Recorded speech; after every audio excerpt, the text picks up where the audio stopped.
कैसे हैं आप लोग। एक बार वापस से आपका स्वागत है मेरे चैनल में। आज हम बात करेंगे भारत के वनों के बारे में।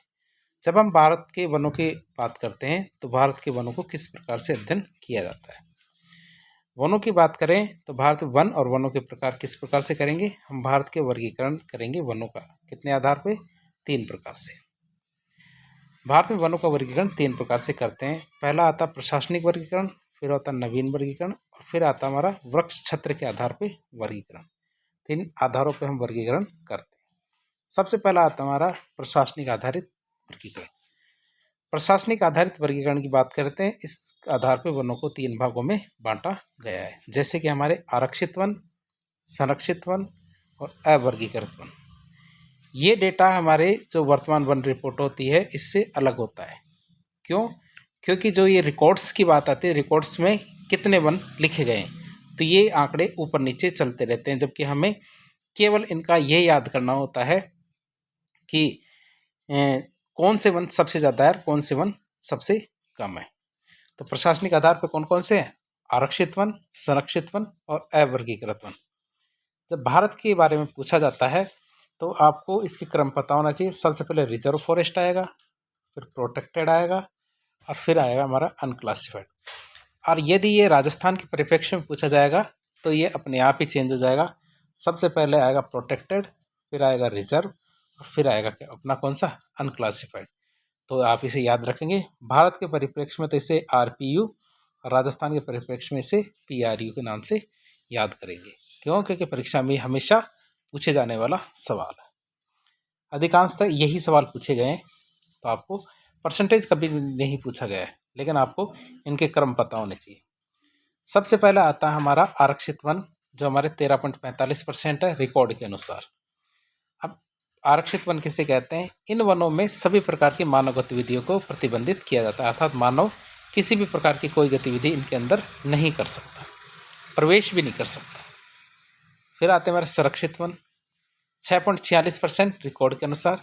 किससे कहते हैं हम संरक्षित वन? तो संरक्षित वनों में सरकार की अनुमति से सीमित मानव गतिविधियां अनुमति होती है, अर्थात मानव गतिविधियां तो हो जाती है लेकिन परमिशन से। फिर आती है हमारी अवर्गीकृत वन, ये 3.67% है। बात करें इसकी तो एरिया के 3.67% एरिया पे हमारे अनक्लासिफाइड वन है, अवर्गीकृत वन है। विशेषताओं की बात करें तो अवर्गीकृत वनों में कोई प्रतिबंध नहीं होता, लेकिन उपयोग में लेने के लिए आपको राजस्व देना जरूरी है। वही वनों से यदि आपको कोई उत्पाद चाहिए तो आपको राजस्व देने की जरूरत पड़ेगी। अब बात करें नए वर्गीकरण की। नवीन वर्गीकरण के आधार पर वनों को 3 भागों में बांटा जाता है, जैसे कि हमारे राजकीय वन, जो हमारे कुल वनों का 95% है। फिर सामुदायिक वन 3% है, व्यक्तिगत वन हमारे 2% है। तो हम इस तरह से देख सकते हैं। फिर बात करें राजकीय वन, हमारे कितने, 95% है। राजकीय वनों का नियंत्रण और संरक्षण दोनों सरकार के द्वारा किया जाता है। राजकीय वनों की बात करें तो इसमें नियंत्रण और संरक्षण दोनों किसके द्वारा किया जाता है? सरकार के द्वारा किया जाता है। राजकीय वन के कुल वनों का 95% क्षेत्र में फैले हुए हैं। कितने?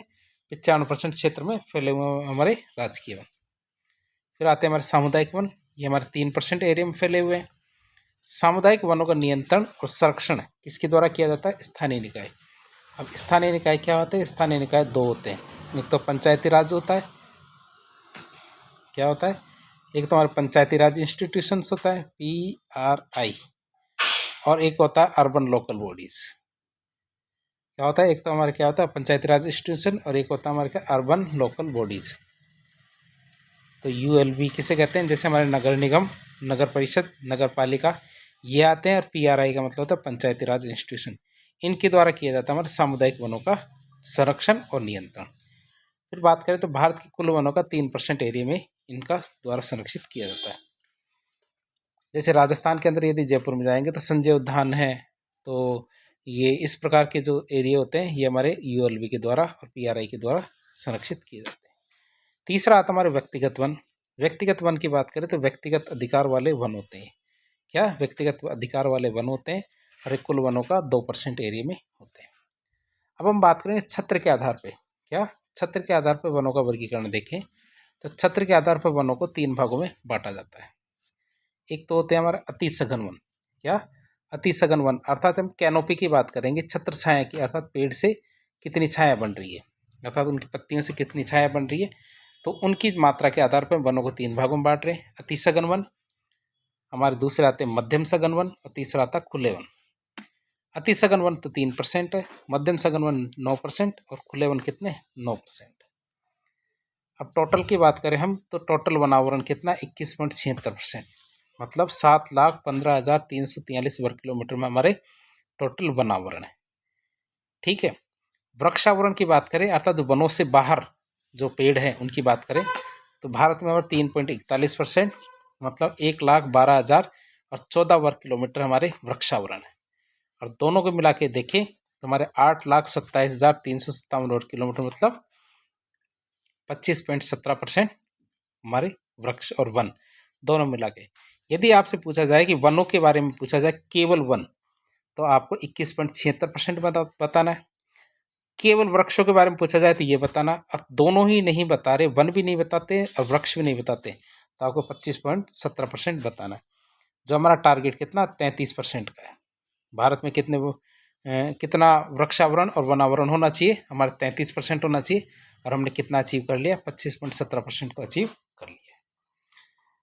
अब बात करेंगे हम अति सघन वन, तो अति सघन वन कितने 3%। क्षेत्र की बात करें 3% क्षेत्रफल पे।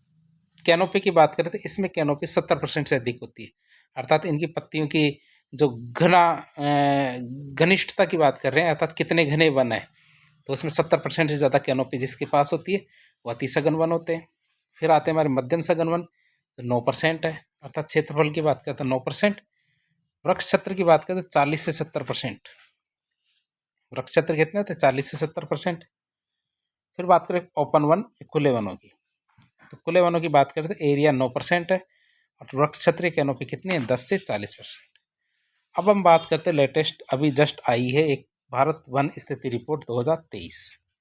इसकी बात करें तो हमारे पर्यावरण वन और जलवायु परिवर्तन मंत्री श्री भूपेंद्र यादव, इन्होंने क्या किया, वन अनुसंधान संस्थान देहरादून में, यहाँ पे वन अनुसंधान संस्थान देहरादून में भारत वन स्थिति रिपोर्ट 2023 का विमोचन किया। अर्थात पहली बात देखें तो हमारे ये जो IFSR रिपोर्ट कौन जारी करता है, वन अनुसंधान संस्थान देहरादून। ठीक है, और हमारे मंत्री कौन है, श्री भूपेंद्र यादव। आगे बात करें 1987 से भारतीय वन सर्वेक्षण द्वारा हर 2 साल के आधार पर भारत वन स्थिति रिपोर्ट को छापा जाता है। तो अगली पॉइंट वाली बात क्या है, ये रिपोर्ट किस आधार पर होती है, हर 2 साल में। क्या, हर 2 साल में। पहली बार कब छापी गई थी 1987, तो आप ये याद रखेंगे पहली बार कब छापी गई थी रिपोर्ट 1987 में, हर 2 साल में छापी जाती है। अभी हमारे मंत्री कौन है, श्री भूपेंद्र यादव, और छापता कौन है, वन अनुसंधान संस्थान देहरादून। बात करें तो भारतीय वन सर्वेक्षण, ठीक है, सुदूर संवेदन उपकरण आंकड़े और फील्ड आधारित राष्ट्रीय वन इन्वेंट्री निर्वाचन के आधार पर देश के वन और वृक्ष संसाधनों का गहन अध्ययन करके गहन आकलन किया है। ठीक है, और इसके परिणाम के तहत ये रिपोर्ट जारी की, भारत वन स्थिति रिपोर्ट की 18वीं रिपोर्ट जारी की है। तो आप कौन कौन से पॉइंट याद करने हैं इसके अंदर, इसमें ये याद करना आपको कि जो रिपोर्ट छापी गई, तो पहली बात तो हर 2 साल में छपती है। छापने के लिए आंकड़े कैसे लिए, इन्होंने सुदूर संवेदन उपग्रह होते हैं, अर्थात जो हमारे सैटेलाइट्स होते हैं उनके, साथ ही साथ राष्ट्रीय वन इन्वेंट्री, अर्थात कई बार आप देखते जैसे बहुत सारी योजनाएं होती हैं TOFR, तो बहुत सारी जो योजनाएं होती है, तो उन योजनाओं के आधार पर हम देखते हैं कि 1 करोड़ पौधे लगाए गए, 5 करोड़ पौधे लगाए गए, 51,000 पौधे लगाए गए। तो उसी आधार पर हम ये तय करते हैं कि कितने वृक्ष बढ़े हैं, कितने वन बढ़े हैं, और साथ ही साथ सैटेलाइट का भी उपयोग करते हैं, और इसी आधार पर क्या वन रिपोर्ट जारी की जाती है। अब आपके लिए एक अगला सवाल ये है, ये रिपोर्ट कौन सी है, ये हमारी 18वीं वन रिपोर्ट है। रिपोर्ट की बात करें तो रिपोर्ट में वनावरण, वृक्षावरण, कच्छ वनस्पति आवरण, भारत के वनों में कार्बन स्टॉक, वनाग्नि घटनाएं, कृषि वानिकी, इन विषयों के बारे में सारी जानकारी मिलती है। देश के स्तर पर वन स्वास्थ्य की विस्तृत तस्वीर पेश करने के लिए वनावरण और वृक्षों की महत्वपूर्ण विशिष्टताओं पर विशेष विषयगत जानकारी हमारी भारतीय वन जो रिपोर्ट है, स्थिति रिपोर्ट, इसमें दिखाई गई। अब आकलन के अनुसार देखिए वापस यही डेटा कि अभी वन और कुल वृक्षावरण कितना है, 8,27,357। आपसे टोटल पूछा जाए तो हमारे 8,27,357 वर्ग किलोमीटर बताना है। और क्षेत्रफल की बात करें तो कितने क्षेत्रफल में ये 25.17%। तो आप ये आंकड़े याद रखेंगे। फिर एक बार वापस यही चीज़, ये वनों का कितना है 7,15,343, जो कितना परसेंट है 21.76%। और वृक्षों का कितना है 1,12,014 वर्ग किलोमीटर, जो कितना 3.41% है। तो आप इस दोनों को याद रखेंगे। तो हमारे वनों का तो कितना है 7,15,343, जो 21.76% है। और वृक्षों का कितना है 1,12,014 वर्ग किलोमीटर, जो 3.41% है। अब मंत्री जी ने एक बहुत अच्छी बात कही कि 2021 में जो रिपोर्ट आई थी उसकी तुलना में हमारे 1445 वर्ग किलोमीटर की वृद्धि हुई है, वन और वृक्ष दोनों में मिला के।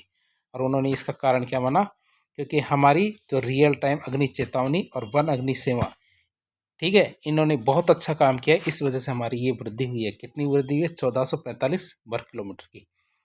अब इनको उन्होंने इस बात पे हाईलाइट किया है, तो हो सकता है परीक्षा में यही चीज़ पूछ ली जाए कि भारत में कितने वर्ग किलोमीटर में वनों में वृद्धि हुई है। अब इस रिपोर्ट की और चीज़ों के बारे में बात करें तो देश का वन और वृक्ष आवरण क्या है 8,27,367 वर्ग किलोमीटर है, ठीक है, जो देश का 25.17% है। ठीक है, तो इसमें 7,15,343 वर्ग किलोमीटर मतलब 21.76% वन है, 1,12,014 वर्ग किलोमीटर मतलब 3.41% वृक्ष है। ठीक है, 2021 की तुलना में 1445 वर्ग किलोमीटर इसमें वृद्धि हुई है, जिसमें वनों में 156 वर्ग किलोमीटर तो वृक्षों में 1289 वर्ग किलोमीटर में वृद्धि हुई है। अब वृद्धि की बात करें तो वृद्धि करने वाले 4 टॉप के राज्य कौन है, हम किसी से कम नहीं। क्यों, क्योंकि इस बार राजस्थान भी लिस्ट में है। टॉप के राज्यों में देखें वृद्धि करने में, तो छत्तीसगढ़ 684 वर्ग किलोमीटर के साथ, उत्तर प्रदेश 559 वर्ग किलोमीटर के साथ, उड़ीसा 559 वर्ग किलोमीटर के साथ, तो राजस्थान 394 वर्ग किलोमीटर के साथ क्या है पूरे देश में चौथे नंबर पे आता है राजस्थान। और टॉप पे कौन हमारे छत्तीसगढ़। तो आप इन चारों राज्यों के नाम याद रखेंगे जिनमें हमारे वनों में और वृक्षों में दोनों में मिला के वृद्धि हुई है। तो आप इसको देख सकते हैं, सबसे ज़्यादा वृद्धि करने वाले 4 ही राज्य हैं। तो हम राजस्थान वाले किसी से कम पीछे नहीं रहने वाले। वनावरण में अधिकतम वृद्धि दिखाने वाले 3 राज्य कौन से, केवल वनों की बात करें। अब किसकी बात करें, केवल वनों की। इससे पहले हमने बात की थी ओवरऑल। केवल वनों की बात करें हम तो मिजोरम टॉप पे, गुजरात, फिर उड़ीसा। मिजोरम, गुजरात, उड़ीसा ये है। अब हम बात करेंगे केवल क्षेत्रफल की दृष्टि से।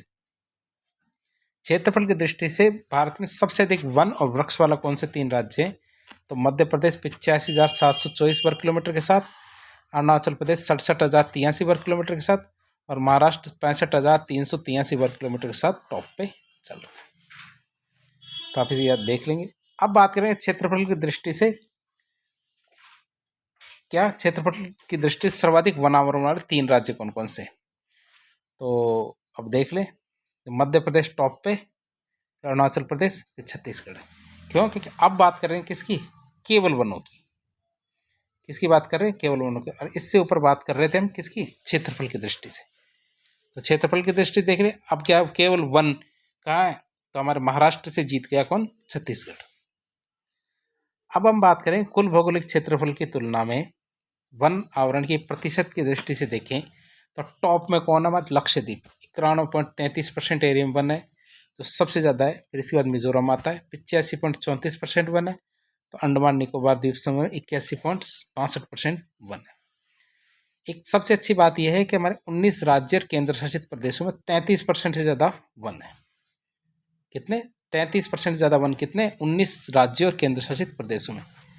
इनमें से 8 राज्य और केंद्र शासित प्रदेश जैसे हमारे मिजोरम, लक्षद्वीप, अंडमान निकोबार, अरुणाचल प्रदेश, नागालैंड, मिजोरम, त्रिपुरा, मणिपुर, ये ऐसे 8 हैं जिनमें तो 75% से ज़्यादा वन है। 33% से ज़्यादा तो हमारे 19 है, और 8 कितने, 75% से ज़्यादा जिसके पास वन है। और कच्छ, फिर अगला टॉप पॉइंट आता है हमारा कुल कच्छ वनस्पति, मतलब दलदली क्षेत्र में वनों की बात करें तो 4,992 वर्ग किलोमीटर में हमारे दलदली क्षेत्र के वन है, अर्थात कुछ कच्छ वनस्पति है। बात करें भारत के वन और बाह्य वन वृक्षों की कुल निधि कितनी हो गई, हमारे 6,430 मिलियन घन मीटर अनुमानित की गई है। जिसमें 4,479 वर्ग मिलियन घन मीटर वृक्षों के भीतर, तो 1951 घन मीटर वन के बाहर है। क्या हमारी कुल वन निधि, अर्थात यदि हम टोटल करके देखें वनों के अंदर कितना तत्व है, कितना मैटर है, कितनी लकड़ी है, ये सब नाप के देखें, तो पिछली बार की तुलना में हमारे पास इस निधि में 262 मिलियन घन मीटर की वृद्धि हुई है। इसमें 91 मिलियन घन मीटर तो वनों में और 171 मिलियन घन मीटर वनों के बाहर वृद्धि हुई। फिर अब सबसे अच्छी बात, जो जिसको ग्रीन गोल्ड कहते हैं, हरा सोना मतलब बांस, तो इसके विस्तार में 1,54,640 वर्ग किलोमीटर का अनुमान किया गया है। किसकी तुलना में देखें तो 5,227 वर्ग किलोमीटर में वृद्धि हुई है बांसों के क्षेत्र में। बाह्य वन क्षेत्रों से औद्योगिक काष्ठ का कुल वार्षिक संभावित उत्पादन 91.51 मिलियन घन मीटर अनुमानित किया गया। ये हमने देखा क्या, जो हमारी साल, सागवान, शीशम, जो हमारी औद्योगिक काष्ठ होती है, जिनका उपयोग हम फर्नीचर बनाने में, अगरबत्ती बनाने में, ये बहुत सारी चीज़ें बनाने में करते हैं, उनकी कितना मैटर हमारे देश के पास, 91.51 मिलियन घन मीटर है। अब आगे बात करें वर्तमान आकलन में देश के वनों में कुल कार्बन स्टॉक 7,285 मिलियन टन अनुमानित किया गया। कार्बन स्टॉक का मतलब होता है वातावरण में जितनी भी कार्बन डाइऑक्साइड होती है, उनको क्या पेड़ पौधे प्रकाश संश्लेषण प्रक्रिया के दौरान अवशोषित करते हैं। जितने ज़्यादा वन होंगे उतना ज़्यादा अवशोषण होगा। तो भारत के पास वनों के हिसाब से देखें तो 7,285.5 मिलियन टन अनुमानित किया गया है कि इतना तो हम कार्बन को अवशोषित कर लेते हैं। पिछली बार की बात करें तो हमने 81.5 मिलियन टन की वृद्धि कर ली है इसमें। फिर हमारे एनडीसी के जो लक्ष्य हैं, ठीक है, एनडीसी के जो लक्ष्य हैं उनकी प्राप्ति के संबंध में देखें तो आकलन से पता चलता है भारत का carbon stock 30.43 billion ton carbon dioxide के समतुल्य पहुंच गया है, जो ये बताता है कि 2005 के आधार वर्ष की तुलना में भारत पहले से 2.29 बिलियन टन ज़्यादा सिंक तक पहुंच चुका है। अर्थात भारत ने बहुत पहले ही है ना जो ये लक्ष्य प्राप्त कर लिया था, जबकि 2030 तक हमें 2.5 से 3 बिलियन टन का ही लक्ष्य रखा गया था। हमें लक्ष्य तो बहुत छोटा रखा था, लेकिन हमने प्राप्त बहुत ज़्यादा कर लिया है। बात करें हम आगे, तो देश के वन और वृक्ष संसाधनों के लिए महत्वपूर्ण जानकारी इकट्ठा करने के अलावा भारतीय वन स्थिति रिपोर्ट में दिए गए जो आंकड़े नीति निर्माताओं, योजनाकारों, राज्य वन विभागों,